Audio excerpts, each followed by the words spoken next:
حوالے سے آج گفتگو میں نے آپ کے گوش گزار کرنی ہے۔ اللہ تعالیٰ جل شانہ کے محبوب علیہ السلام کے سینے پہ اترنے والی کتاب قرآن مجید وہ بابرکت کتاب ہے جس کا ایک ایک حرف نور اور روشنی سے بھرا ہوا ہے۔ اس کتاب میں ہدایت ہے اور اس کو کتاب ہدایت بھی کہا گیا، رشد و ہدایت کا سرچشمہ ہے۔ اس کتاب سے وابستگی اختیار کرنے والے دنیا کے اوپر سرخرو ہوتے ہیں۔ حضرت سیدنا علی المرتضیٰ رضی اللہ تعالی عنہ فرماتے ہیں کہ حضور قرب قیامت کا تذکرہ ارشاد کر رہے تھے۔ میں نے عرض کی حضور قرب قیامت کے فتنوں سے پھر بچنے کی صورت کیا ہوگی؟ تو فرمایا اللہ کی کتاب قرآن مجید، جو اس سے لپٹ گیا وہ بچ گیا، اور جس نے قرآن سے ہدایت ڈھونڈی اس کو ہدایت مل گئی، اور جس نے قرآن کے علاوہ کسی اور جگہ سے ہدایت ڈھونڈنا چاہی اللہ اس کو گمراہ کر دے گا۔ تو یہ قرآن ہدایت کا سرچشمہ ہے، روشنیوں کا منبع ہے۔ اس کا ایک ایک حرف، ایک ایک لفظ صداقتوں پہ مشتمل ہے۔ دنیا کی کوئی کتاب ایسی نہیں جس کے بارے میں یہ دعویٰ کیا جا سکے کہ اس میں غلطی کا امکان نہیں۔ بڑے سے بڑا مصنف بھی کتاب لکھتا ہے تو اس کی ابتدائیے میں یا اس کے آخر میں یہ بات ضرور لکھتا ہے کہ میری کتاب میں کسی طرح کی کوئی غلطی پائیں تو مجھے مطلع کر دیں تاکہ آئندہ اس کی اصلاح کی جا سکے۔ لیکن قرآن وہ ہے کہ کھولو تو پہلی بات یہ ملے گی، ذالک الکتاب لا ریب فیہ، کوئی غلطی ہے تو بتاؤ، اس میں غلطی نام کی گنجائش تک نہیں۔ یہ صرف دعویٰ قرآن کا ہے، اور قرآن کے علاوہ کسی کتاب کے بارے میں آپ کو یہ دعویٰ نہیں ملے گا۔ حضرت امام شافعی رحمۃ اللہ تعالی علیہ نے ایک کتاب لکھی اور ایک شاگرد کو کہا کہ اس کو میرے سامنے پڑھو۔ جب اس نے پڑھا تو آپ اس کی کئی غلطیوں پر متنبہ ہوئے کہ اس لفظ کی بجائے یہ لفظ ہوتا تو کیا خوب تھا، اس حرف کی بجائے یہ حرف ہوتا تو کیا اچھا تھا۔ تغیر و تبدل کرتے رہے۔ اگلے دن فرمایا پھر پڑھو، اس نے پھر پڑھا، پھر نئی غلطیوں پر متنبہ ہوئے۔ اس طرح 70 مرتبہ وہ کتاب آپ کے سامنے پڑھی گئی، 70 مرتبہ اس کی غلطیوں پر مطلع ہوئے۔ پھر اس کے بعد فرمایا دا ہو، چھوڑ دو، شافی کی کتاب اس قابل نہیں ہے کہ اس میں غلطی کی گنجائش نہ رہے۔ یہ اعزاز صرف اللہ کی کتاب قرآن مجید کو حاصل ہے کہ اس میں غلطی کی گنجائش اور غلطی کا امکان موجود نہیں ہے۔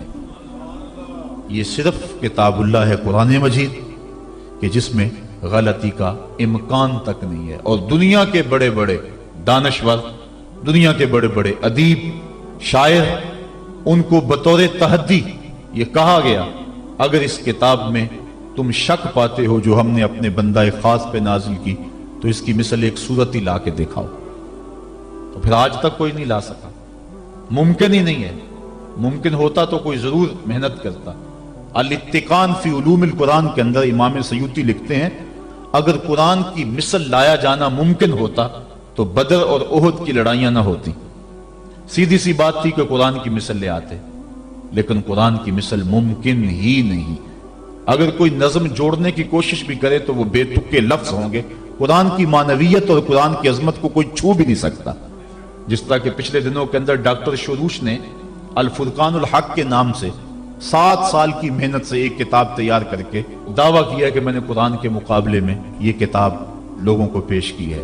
یہودی لابی اس کتاب کے فروغ کے لیے کروڑوں ڈالر صرف کر رہی ہے۔ انٹرنیٹ پہ وہ کتاب آپ کو دستیاب ہوگی۔ میں نے بھی اس کی پہلی سورت جس کا نام اسے رکھا ہے سورۃ البسم اللہ، اس کو دیکھا ہے تو مجھے متنبی یاد آ گیا۔ متنبی نے بھی کسی دور میں کوشش کی تھی قرآن کا مقابلہ کرنے کی، اور قرآن مجید کی ایک بڑی معروف صورت ہے القاریہ مل قاریہ وما ادراک مل قاریہ، کھڑکھڑانے والی، کانوں کے پردوں کو چیر دینے والی وہ گونج اور وہ گرج اور وہ آواز، انسان سراپا حیرت ہے۔ پھر کہا مل قاریہ، وہ کڑک کیا ہے؟ انسان پھر بھی سر جھکائے ہوئے، سمجھ، ہوش، خرد، فہم و ادراک سے بالا ہے۔ پھر کہا وما ادراک مل قاریہ، اپنے علم پہ ناز کرنے والے انسان تجھے کیا پتا کہ وہ قاریہ کیا ہے۔ یہ ہے قرآن کا اسلوب۔ اب متنبی نے بھی کوشش کی، اب وہ کہتا ہے الفیل مل فیل وما ادراک مل فیل، اور کہتا ہے میں قرآن کا مقابل لے آیا۔ فیل عربی میں ہاتھی کو کہتے ہیں۔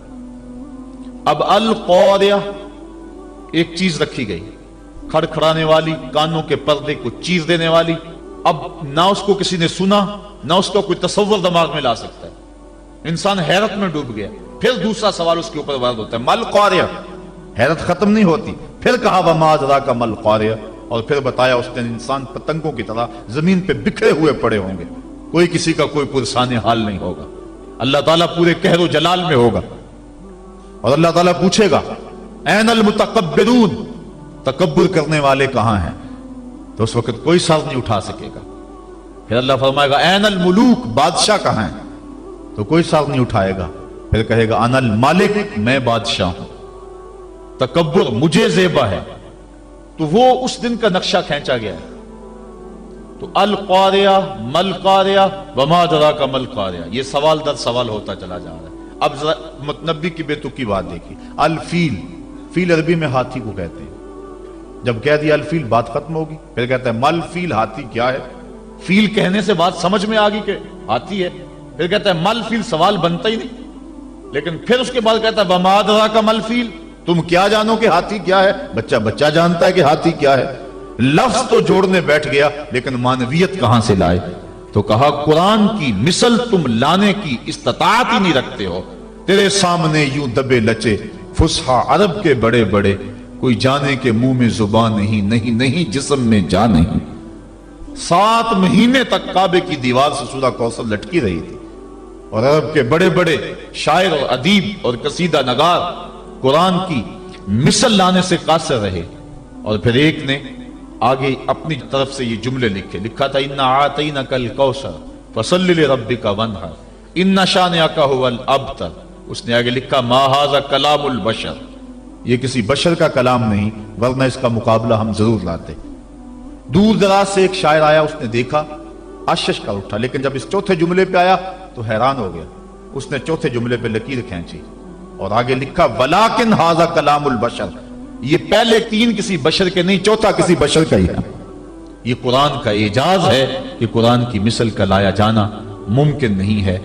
قرآن کی اخبار و اخبار غیبیہ، قرآن نے جو کہا اس کی صداقتیں حرف بحرف ثابت ہو رہی ہیں۔ بلکہ اس دور میں اللہ تعالیٰ نے قرآن مجید میں ارشاد فرمایا تحویل قبلہ کے متعلق، سَيَقُولُ السُّفَهَاءُ مِنَ النَّاسِ مَا وَلَّاهُمْ عَنْ قِبْلَتِهِمُ الَّتِي كَانُوا عَلَيْهَا، ان قریب بے وقوف کہیں گے کہ تمہیں قبلے سے کس نے پھیر دیا۔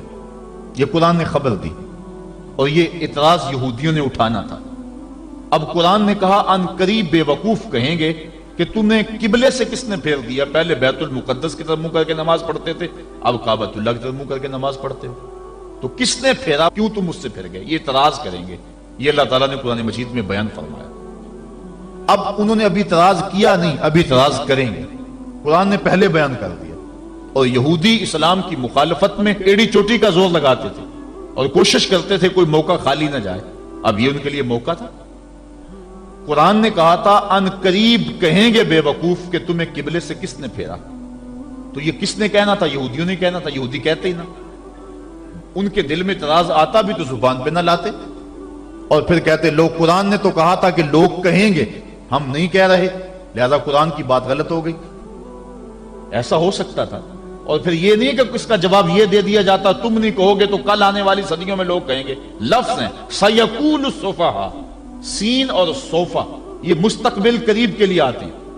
یہ نہیں ہے کہ دور جا کے کہیں گے، ان قریب کہیں گے۔ سیقولو، ان قریب کہیں گے، تو وہ اگر نہ کہتے، رک جاتے اور پھر کہتے۔ یہ دیکھو قرآن نے کہا کہ ان قریب کہیں گے، اب کون کہہ رہا ہے؟ کہنا تو انہوں نے نہیں تھا، تو اپنی زبان کو روک لیتے، لیکن روک نہیں سکے۔ یہ قرآن کی صداقت ہے، جو انہوں نے کہنا تھا قرآن نے پہلے ہی بیان کر دیا۔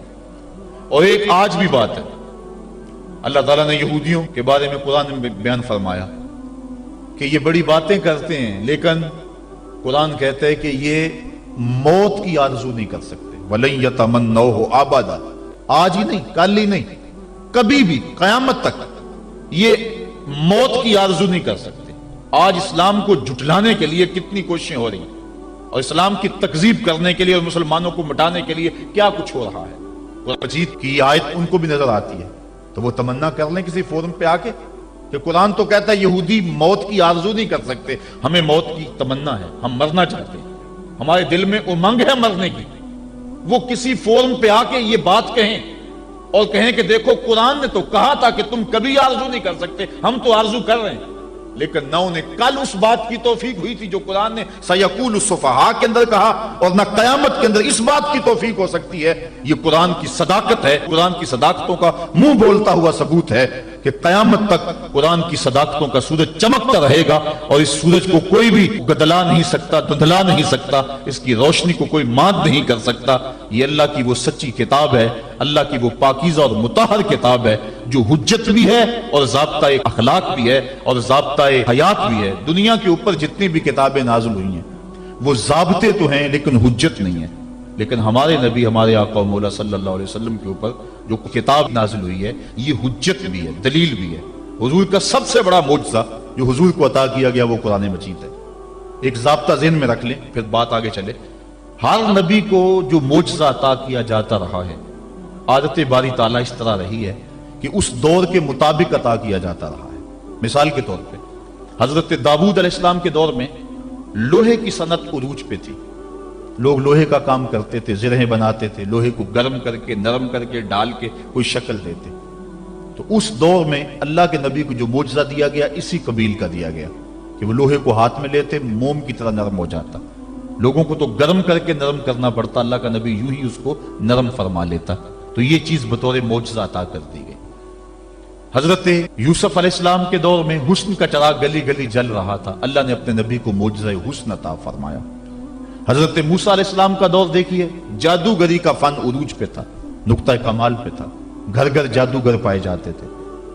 اللہ کے نبی کو جو معجزہ دیا گیا وہ کرشماتی عصا تھا، جو کبھی چھوٹا ہو جاتا ہے، کبھی بڑا ہو جاتا ہے، کبھی پتے جھاڑتے ہیں، کبھی بکریاں ہانکتے ہیں، کبھی ضرورت ہوتی ہے تو اس پہ ٹیک لگا کے کھڑے ہو جاتے ہیں، اور جب احتیاج ہوتی ہے تو وہی سانپ بن جاتا ہے، اژدہا بن جاتا ہے، اور منوں ٹنوں کے حساب سے پھینکی ہوئی رسیوں کو نگل لیتا ہے۔ جب سمٹتا ہے تو عصا کا عصا نہ قد بڑھتا ہے، نہ وزن بڑھتا ہے، نہ حجم بڑھتا ہے۔ تو چونکہ جادوگری کا دور تھا، جو معجزہ دیا گیا وہ جادوگروں کے فخر کو توڑتا دکھائی دے رہا ہے۔ حضرت صالح علیہ السلام کے دور میں لوگ پتھر سے چیزیں بنانے کے عادی تھے، لیکن اللہ نے جو نبی کو معجزہ دیا وہ پتھر سے زندہ اونٹنی نکال کے دکھا دی۔ حضرت عیسیٰ علیہ السلام کا دور دیکھ لیجئے، یہ طب کے عروج کا دور ہے۔ طب یونانی نے درجہ کمال حاصل کر لیا، ہر مرض کی تدبیر، تشخیص، علاج، معالجہ دریافت کر لیا گیا تھا، لیکن 3 امراض کا ان کے پاس علاج نہیں تھا۔ مادرزاد اندھے کی آنکھوں میں روشنی نہیں بھر سکتے تھے، کوڑی کے جسم کو شفا نہیں دے سکتے تھے، تیسرا ان کے پاس موت کا علاج نہیں تھا۔ اللہ نے اپنے نبی حضرت عیسیٰ علیہ السلام کے ہاتھوں میں یہ تینوں علاج رکھ دیے۔ وہ مادرزاد اندھے کی آنکھوں پہ ہاتھ رکھتے ہیں، اس میں روشنی آ جاتی ہے، کوڑی کے جسم کو ہاتھ پھیرتے ہیں، اس کو شفا مل جاتی ہے، اور مردے کو ٹھوکر مارتے ہیں، وہ اٹھ کے باتیں کرنے لگ جاتا ہے۔ ہر نبی کو جو معجزہ دیا گیا اس دور کے مطابق دیا گیا۔ اور جب میرے اور آپ کے آقا و مولا آئے، یہ زبان و بیان کا دور تھا، گھر گھر شاعر اور ادیب تھے، لوگوں کو اپنی زبان پہ، بیان پہ ناز تھا۔ جو سب سے بڑا معجزہ جو حضور کو دیا گیا وہ معجزہ قرآن دیا گیا، اور پھر اس کی حفاظت اللہ نے اپنے ذمہ کرم پہ لی۔ باقی کتابیں بھی تو اللہ کی تھی، لیکن ان کی حفاظت اللہ نے اپنے ذمہ کرم پہ نہیں لی، اس لیے کہ ان کتابوں کے بعد نئی کتاب نے آنا تھا۔ اگر ان میں تحریف راپ آ جاتی ہے، ان میں کمی بیشی ہو جاتی ہے، تو نئی کتاب آ کے اس خلا کو پورا کر دے گی۔ اس لیے حضور علیہ الصلوۃ والسلام کے سینے پہ اترنے والی کتاب قرآن مجید کی حفاظت اس نے اپنے ذمہ کرم پہ لی کہ اس کے بعد کوئی کتاب نہیں آئے گی، لہٰذا اس کے احکام غیر متبدل ہوں گے۔ کتاب زندہ قرآن حکیم، حکمت او لا یزالست و قدیم، اس کی حفاظت اپنے ذمے لے لی۔ قیامت تک آنے والی نسلوں کے دکھوں کا مداوع اس ایک کتاب قرآن مجید کے اندر رکھ دیا، اور اس کتاب سے وابستہ ہونے والا، اس سے روشنی اور نور لینے والا محروم نہیں رہ سکتا ہے۔ یہ قرآن اللہ کا پیغام ہے جو امت کے نام مصطفیٰ کی وساطت سے دیا گیا ہے۔ اللہ تعالیٰ گفتگو فرماتا ہے لوگوں سے کلام مجید کے پردے میں، بلکہ حضور نے ارشاد فرمایا تم میں سے اگر کسی کا اللہ سے باتیں کرنے کو جی چاہے تو وہ قرآن کھول کے بیٹھ جائے۔ قرآن اللہ سے ہم کلام ہونا ہے، اللہ سے سرگوشیاں کرنا ہے، اللہ سے باتیں کرنا ہے۔ کاش ہم قرآن مجید کے مفہوم کو اور قرآن مجید کے معانی و مطالب کو سمجھ کے اس کو پڑھنے کی کوشش کریں۔ آج اس امت کا المیہ یہی ہے کہ اس نے قرآن مجید کو چھوڑ دیا ہوا ہے۔ ہم نے بطور رسم قرآن مجید کو اپنایا ہے، رسم کے طور پہ پڑھتے ہیں، لیکن اس کو جس مقصد کے لیے نازل کیا گیا تھا وہ مقصد ہمیں حاصل نہیں ہے۔ میں آپ سے ایک سادہ سا سوال کرنا چاہوں گا۔ آپ کا بچہ انگلش میڈیم سکول میں پڑھتا ہو، آپ 2 4 5 10 ماہ کے بعد اس کا اختبار کریں، امتحان لیں اس کا، وہ انگلش فر بولتا ہو، لہجہ بھی ٹھیک ہو، سپیلنگ بھی اسے آتے ہو، لیکن آپ دیکھیں کہ اس کو معنی و مطالب سے آگہی نہیں ہے، تو آپ پوچھیں کہ بیٹا اس کا ترجمہ کیا، تو وہ کہے کہ ٹرانسلیشن تو کرائی نہیں جاتی وہاں۔ تو آپ ایسے سکول میں اپنے بچے کو پڑھانا گوارا کریں گے جہاں لفظ سکھائے جاتے ہو، مفہوم نہ بتایا جاتا ہو، جہاں الفاظ تو پڑھائے جاتے ہو، ریڈنگ تو کروائی جاتی ہو، لیکن ٹرانسلیشن نہ کروائی جاتی؟ آپ کہیں گے خاک پڑا، لفظ فر بولتا ہے، معنی و مطالب نہیں جانتا۔ لیکن افسوس ہم قرآن مجید کی تلاوت پہ ہی مطمئن ہو جاتے ہیں، اس کی ریڈنگ کو ہی کافی سمجھ لیتے ہیں، اور اس کے مفہوم کیا ہیں، مطالب کیا ہیں، مالک کا پیغام ہمارے نام کیا ہے، ہم اس کو سمجھنے کی زحمت گوارا نہیں کرتے۔ اور بسا اوقات ہوتا ہے کہ قاری قرآن تلاوت کر رہا ہے اور سننے والے جھوم رہے ہیں، سبحان اللہ پکار رہے ہیں، اور وہ ان آیات پر مشتمل تلاوت کر رہا ہے جن میں عذابوں کا تذکرہ موجود ہے۔ استغفر اللہ کہنے کا موقع تھا، لیکن ہمیں پتہ ہی نہیں ہے کہ کہا کیا جا رہا۔ ہمارے نام جو اللہ کا پیغام ہے، ہم نے اس کو سمجھنے کی کوشش ہی نہیں کی۔ اور یہ بات ذہن میں رکھیں، جتنا یقین، جتنا اذعان اور جتنی پختگی قرآن کے دامن میں آپ کو کہیں سے نہیں مل سکتی۔ قرآن کا ایک ایک لفظ صداقت پہ مشتمل ہے۔ ہم اپنے بزرگوں کے جب حالات پڑھتے ہیں، انہوں نے قرآن کے حوالے سے جس انداز کے ساتھ محبتوں کا اظہار کیا ہے، انسان ششتر رہ جاتا ہے۔ حضرت جنید بغدادی اپنے مرید کو ایک صندوق دیا، کہا بیٹا جاؤ اس کو دریائے دجلہ کی موجوں کے سپرد کراؤ، اور سنو اس کو کھول کر کے نہیں دیکھنا کہ اس کے اندر کیا ہے۔ کامل مرید وہی ہوتا ہے جو اپنے شیخ کے راز کی حفاظت کرے۔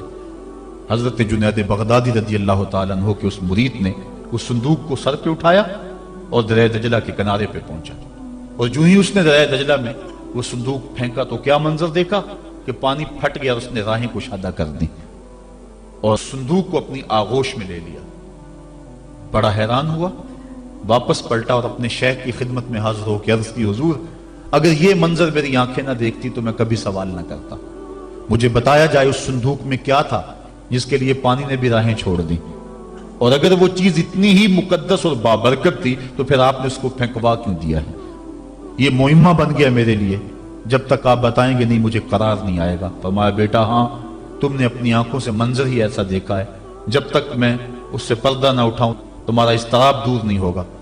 کہا سنو، میں نے 12 سال کی محنت شاقہ سے تصوف کے رموز و غوامض اور اسرار پر ایک کتاب لکھی تھی، اور پھر 12 سال میں اس کی نوک پلک سنوارتا رہا کہ اس کا کوئی جملہ شریعت کے مزاج سے ہٹ کر نہ لکھا گیا ہو، اور پھر 12 سال میں سوچتا رہا اس کتاب کو لوگوں تک پہنچاؤں کہ نہ پہنچاؤں۔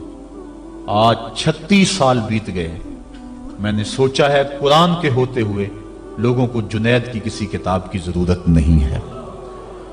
یہ وہ کتاب تھی جو میری 36 سال کی کمائی تھی، میں نے دریا برد کر دی ہے کہ قرآن کے ہوتے ہوئے لوگوں کو جنید کی کسی کتاب کی ضرورت نہیں ہے۔ اتنی کافی ہے، اتنی وافی ہے، شفا دیتی ہے، روشنی بانٹتی ہے، نور دیتی ہے، ایک ایک حرف صداقتوں پہ مشتمل ہے۔ اس کے ہوتے ہوئے اللہ اکبر، قرآن بھی کہہ رہا ہے فَبِأَيِّ حَدِيثٍ بَعْدَهُ يُؤْمِنُونَ، قرآن کے بعد اب کس کا انتظار کر رہے ہو؟ اور آقا کریم صلی اللہ علیہ وآلہ وسلم نے بھی ارشاد فرمایا انی تارکن فیکم الثقلین کتاب اللہ حبل ممدود من السماء الی الارض وسنت نبیہ، میں تمہارے اندر 2 چیزیں چھوڑے جا رہا ہوں، مضبوطی سے تھام لو، کبھی گمراہ نہیں ہوگے، ایک اللہ کی کتاب اور ایک نبی کی سنت۔ کتاب دین کی تھیوری ہے اور سنت اسلام کا پریکٹیکل ہے۔ اگر کسی نے تھیوری دیکھنی ہے تو قرآن کو دیکھ لے، اگر پریکٹیکل دیکھنا ہے تو نبی کی زندگی کو دیکھ لے۔